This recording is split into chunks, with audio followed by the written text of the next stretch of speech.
Сәлеметсіздер ме? Бірінші сынып білім алушыларына математика пәнінен арналған бейне сабағымды ұсынамын. Сәлеметсіздер ме, балалар? Здравствуйте, дети. Good afternoon, children. Кел, бала, сабақ баста, жаз, оқы, сөйле, тыңда, айт, зерте, тексер, сұра, шаршама да, демалма.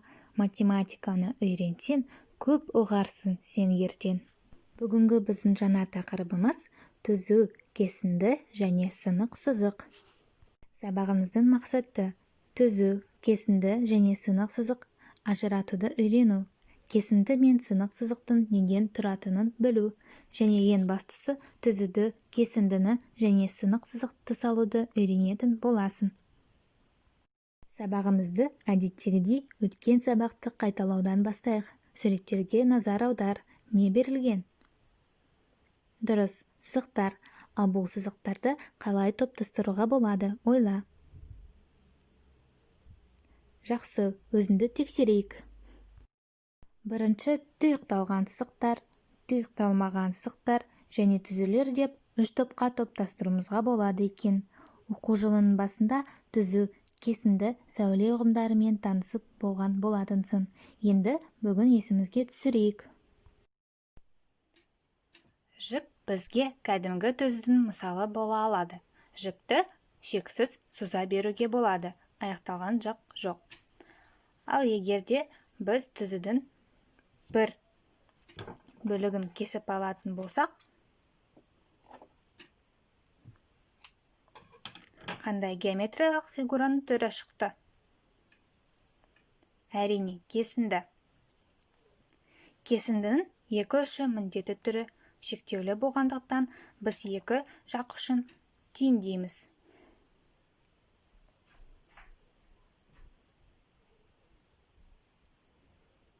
Өзің жақсы білесің, дәптерге кесінді салу барысында екі басын нүктемен белгілетін едік.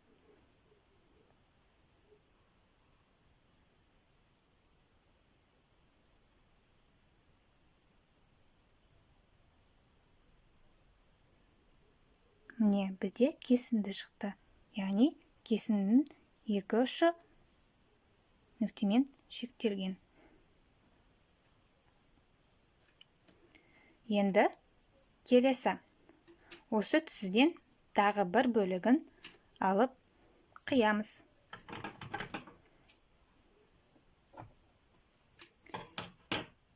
Енді бұл алған жібімнің мен тек қана бір жақ ұшын ғана түйіндеймін.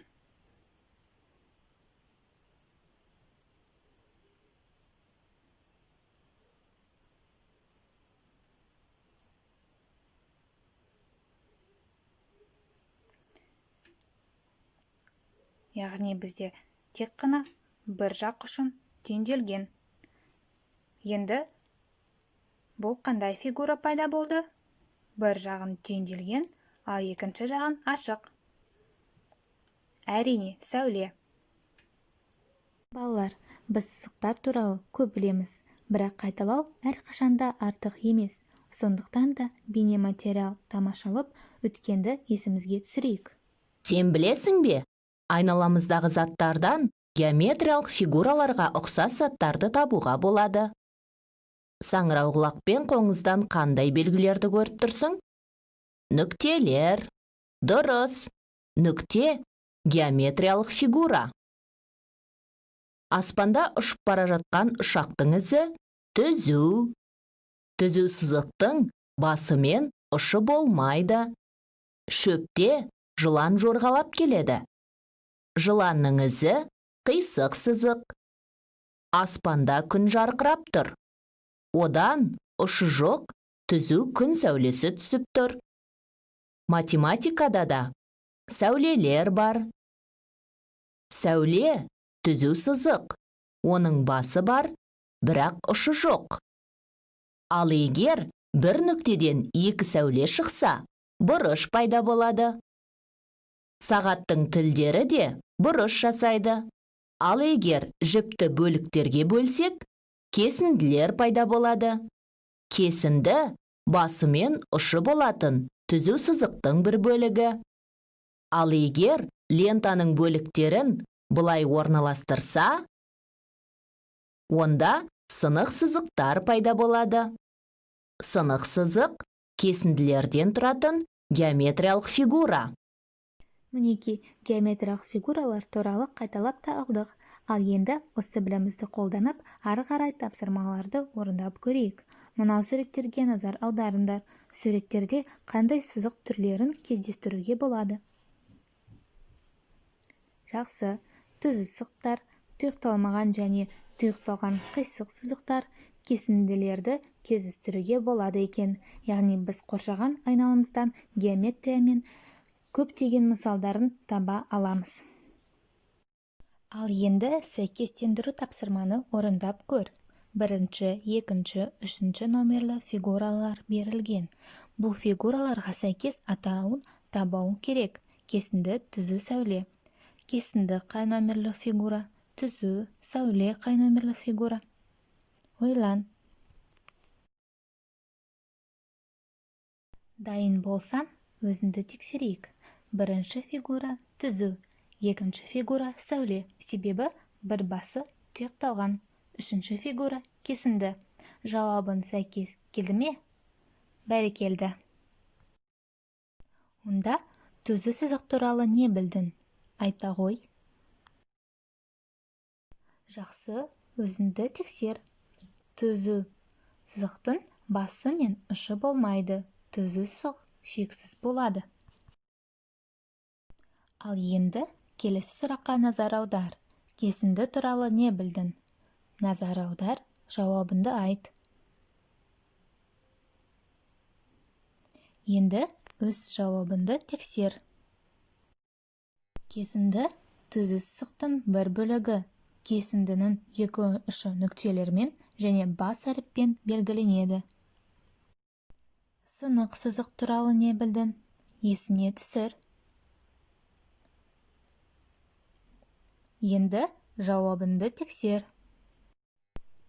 Сынық сызық бір түздің бойында жатпайтын кесінділерден тұрады. Әр кесінді сынық сызықтың буыны деп аталады. Әр буынның ұшы бұл сынық сызықтың төбесі болып табылады. Енді мынау сызықтарға назар аудар. Қандай ұқсастығы мен айырмашылығы бар? Бірінші фигура бұл, бірге айтайық, кесінді. Екінші фигурамыз бұл сынық сызық. Ұқсастығы қандай? Сынық сызық нелерден тұратын еді? Кесінділерден тұрады. Яғни сынық сызықтың да кесінді де шектеулі болады. Жақсы, екінші тапсырмаға назар аудар. Ойлан, сынық сызықтарды қандай топтарға бөлуге болады? Әрбір сынық сызықтың қанша буыны мен төбесі бар? Есепте, мұқият бол.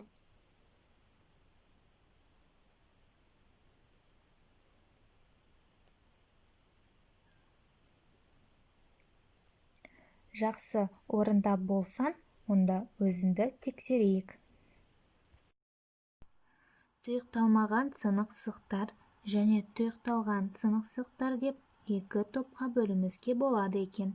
Тұйықталмаған сынық сызықтардың бірінші сызыққа назар аударайық. Неше буыны бар? Бірге санайық. 1, 2, 3, 4 буыны бар екен. Неше төбесі? 1, 2, 3 төбесі бар.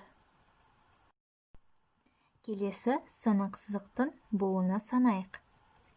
1, 2, 3, 4, 5 буыны бар екен. Енді неше төбесі? 1, 2, 3, 4 төбесі бар екен. Біз буыны санау барысында кесіндінің соңғы нүктесін төбе ретінде санауға болмайтынын білеміз.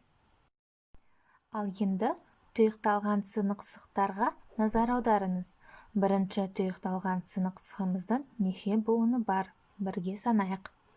1, 2, 3 буыны бар. Немесе бұл жағдайда тұйықталған сынық сызықтың қабырғасы деп те атауға болады. Неше төбесі бар? 1, 2, 3 төбесі бар. Ал бұл фигураның қалай атауға болады? үш төбесі, үш қабырғасы бар фигура. Бәрекелді, үш бұрыш. Келесі фигураға назар аударайық. Буынын санаймыз. 1, 2, 3, 4 буыны бар екен. Енді неше төбесі бар? 1, 2, 3, 4 төбесі бар екен. Бұл фигура қалай атауға болады? 4 буын және 4 төбесі бар. Дұрыс, 4 бұрыш. Бірақ әлі жоғары сыныпқа барғансын, үйренесің. Бұндай фигура трапеция деп те атайды. Енді өзіңмен бірге кесіндіні салуды үйренейік. Дәптерін, қарындашын, сызғышын дайын ба? Алдына ала ғой. Енді қазір саған 3 кесінді сызу керек. Бірінші кесінді ұзындығы 5 см. Екінші кесінді бірінші кесіндіден 2 см ұзын болатын кесінді. Үшінші кесінді екінші кесіндіден 3 см-ге қысқа болуы керек. 3 кесінді салғаннан кейін әр кесіндіні латын бас әріптермен белгілеуін керек. Бірінші кесіндін бастап сыза ғой. Сызғышты білеміз, 0 цифры тұрған жерінен бірінші нүктені қой. Сызғыштың бойынан 5 см-ді тап. Белгіле.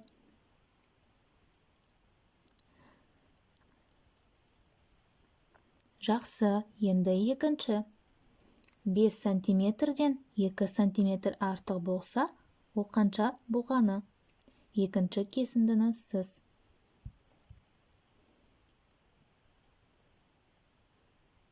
Бәрекелді. Үшінші кесінді. Екінші кесіндінің ұзындығы есінде ме? Сол кесіндіден 3 см-ге қысқа болсын.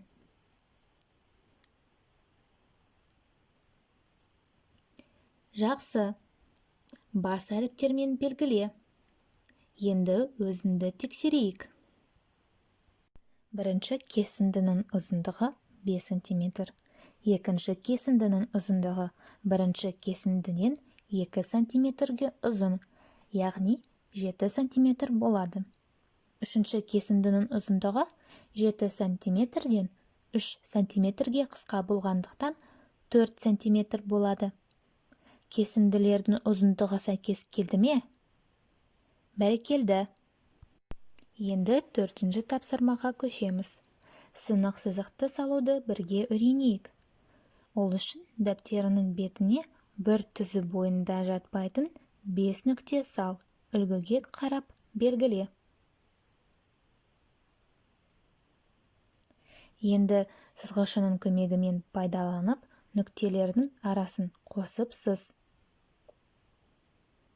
Қандай сынық сызық шығады екен бақыла.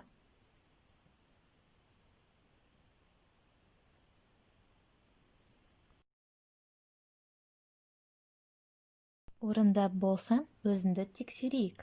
Мінеки, мынадай сынық сызық шықты. Сынық сызығымыздың неше буыны бар есепте? Дұрыс, 4 буыны бар. Төбесі қанша?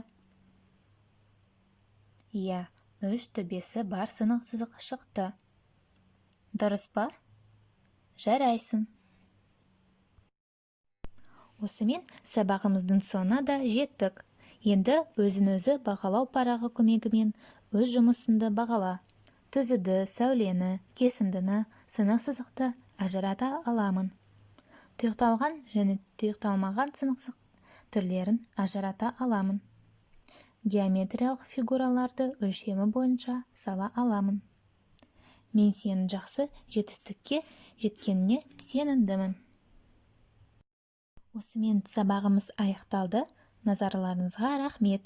Келесі кездескенше сау болыңыздар.